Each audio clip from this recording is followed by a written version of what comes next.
मुकुल गोयल के बाद कौन है डीजीपी की रेस में आगे? इस अफसर की दावेदारी है सबसे मजबूत। यूपी सरकार ने बुधवार शाम को डीजीपी मुकुल गोयल को पद से हटा दिया है। अब यूपी में अगला डीजीपी कौन होगा, इसे लेकर सवाल उठने लगे हैं। हम आपको बताते हैं कि कौन है डीजीपी की रेस में आगे, सीनियरिटी लिस्ट में कौन किस स्थान पर है। नए डीजीपी के चयन के लिए डीजी रैंक के 8 आईपीएस अफसरों के नाम केंद्र सरकार को भेजे जाएंगे।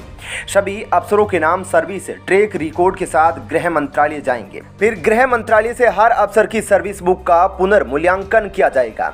कब रिटायरमेंट होगा, किसके खिलाफ कितनी जांच हुई, जांच कब खत्म हुई, कहां कहां तैनाती हुई, कितने मेडल मिले, क्या उपलब्धियां थी, ये तमाम बारीकियों को डीओपीटी यानी डिपार्टमेंट ऑफ पर्सनल ट्रेनिंग परखने के बाद उन 3 आईपीएस अफसरों का नाम पैनल में भेजा जाएगा जिनके रिटायरमेंट में कम से कम 6 महीने का वक्त बाकी हो, साथ ही जिनके खिलाफ कोई जांच लंबित ना हो, सत्य निष्ठा संदिग्ध ना हो। भारत सरकार की ओर से भेजे गए 3 आईपीएस अफसरों के पैनल में से ही उत्तर प्रदेश सरकार नए डीजीपी का चयन करेगी।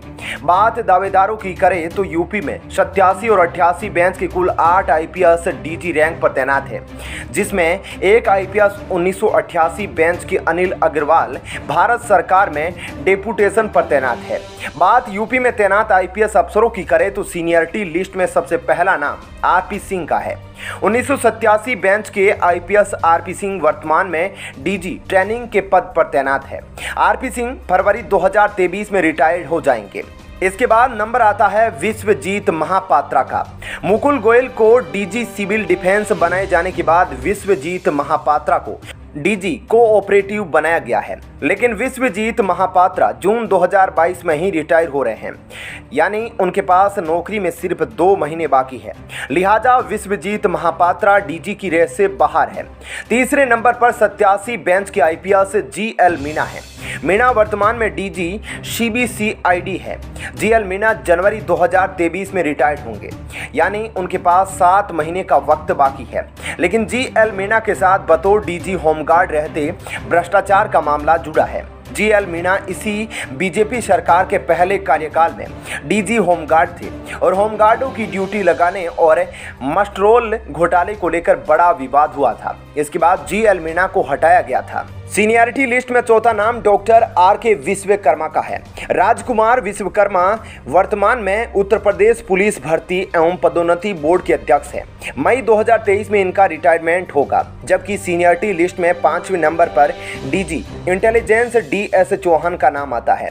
डी.एस. चौहान लंबे समय से डीजी इंटेलिजेंस जैसे महत्वपूर्ण पद पर तैनात है। डी.एस. चौहान पुलिसिंग के माहिर अफसर माने जाते हैं। वर्तमान हालात में प्रदेश में हर आईपीएस अफसर की कुंडली डी.एस. चौहान जानते हैं। वे एसटीएफ जैसी महत्वपूर्ण संस्था के आईजी रहे हैं। डी.एस. चौहान फील्ड के माहिर अफसर गिने जाते हैं। डी.एस. चौहान के बाद सिविल लिस्ट में अनिल अग्रवाल है, लेकिन अनिल अग्रवाल भारत सरकार में डेपुटेशन पर तैनात है। अनिल अग्रवाल के बाद जो नाम है वह है डीजीपी की रेस में अपने लंबे कार्यकाल के चलते प्रबल दावेदार है, डीजी जेल आनंद कुमार।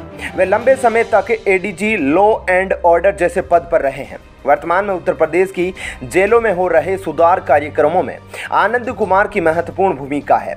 आनंद कुमार के पास अप्रैल 2022 का लंबा कार्यकाल बाकी है। पैसे से MBBS doctor D S. Chauhan Mainpuri के रहने वाले हैं। चुनाव के दौरान सपा अध्यक्ष अखिलेश यादव मैनपुरी के रहने वाले जिस आईपीएस अफसर की ओर इशारा कर जासूसी का आरोप लगाते थे, वो इशारा डी.एस. चौहान की ही तरफ था।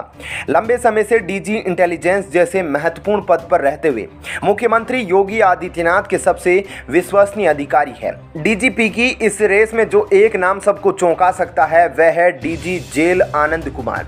डीजीपी के चयन में 2 नियम महत्वपूर्ण होते हैं। पहला, अफसर के पास कम से कम 6 महीने का कार्यकाल बाकी हो। दूसरा, जिसको डीजीपी बनाया जाए उसे कम से कम 1 साल तक पद पर रखा जाए। ऐसे में आनंद कुमार के पास उनका लंबा कार्यकाल उनकी प्रबल दावेदारी को मजबूत करता है।